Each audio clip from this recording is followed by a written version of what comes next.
How to change your default homepage on Google Chrome. Hey everybody, welcome back to the channel. In today's tutorial, we're going to see how you can easily change your default homepage on Google Chrome. So what you want to do is first choose what you want your homepage to be. So let's say if I want my homepage to be google.com, you can just go ahead and enter google.com over here. As you can see, I don't have any homepage over here right now or home button.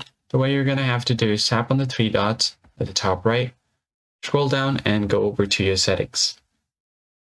Once you're on your settings, you want to find the appearance tab on the left hand side of your screen. Click on it.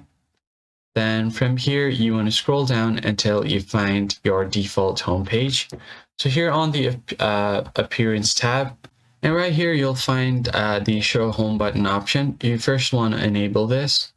And then on your home button, if you click on it, it's going to take you over to a new tab page, which is this one. But let's say if I want it to be google.com, what I can do is just go ahead and close it out, select a custom address, and then let's copy the address from here, Control C. I'll just go over here and paste the address. And once that is done, you can just go ahead and save it. Now, if I just go over here and then tap on the home button, it's going to take me directly over to google.com. So I'm on a new tab page. If I tap on home, it's going to take me over to google.com.